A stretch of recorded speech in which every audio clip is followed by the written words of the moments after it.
Hello, it's the end of August and I'm awash with dahlias. It's just fantastic. A friend rang this morning and asked for a bouquet. So I thought I'd take the opportunity to show you how to make a really nice bouquet as opposed to just a bunch of flowers, which is still nice, but could be better.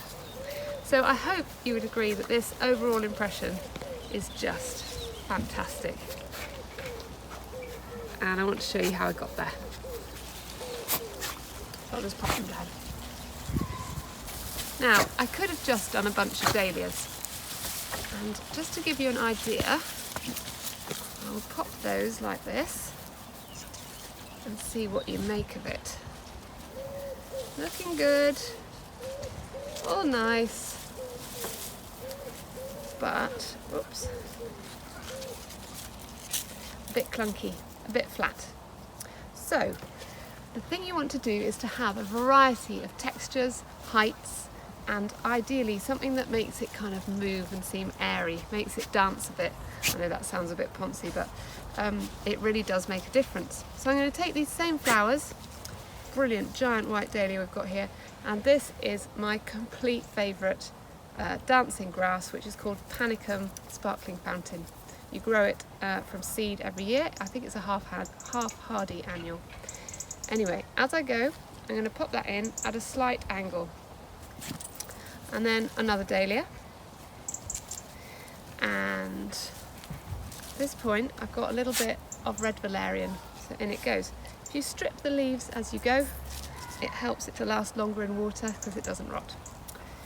Now this one is kind of all whites, mainly whites, because it's an anniversary bouquet, so it's kind of to remind them of their wedding. But if you do completely white, it can look a bit flat. So I generally, with whites, will put in a little pop of colour, and for this one I've gone for a pink, and the pink's got a little bit of yellow around the bottom, which just seems to liven it up a bit. Again, I am sounding terribly fancy here. Right, I'm keeping going, putting a bit more grass in. You can see it looks very like the sweet corn family, doesn't it? And a few more dahlias. And got a different grass here, unfortunately this one I can't remember its name. I'll have to find it out because it's so fantastic, and what they give is movement. Pop that there, just a dog sniffling in the background. Now this plant here is statice, sea lavender, which you grow as an annual again, and on its own it's nothing special. If somebody gave me a bunch of this, well, I'd be very grateful, but it's not the best or prettiest or most graceful flower I've ever seen. But given its different texture, it really adds something to a bouquet of flowers. So in it goes. And there's more of the same here. This one is a purple one. I just bought a mixed packet. I think in future I might choose the colours a bit more carefully. A bit more valerian. And some statice. Some more dahlias, and all the way I'm going round at a slight angle, following round on itself. Nearly there. Oh, it's a beauty. And all of this took me about 5 minutes to cut, a bit more than that to grow, but very little money. The dahlia plants I've had for years and years. So on a cost per flower, I mean, it is just pennies. I shouldn't say that in case the people who bought it are watching. Right. I'm going to put one more bit of my lovely dancing grass in over here.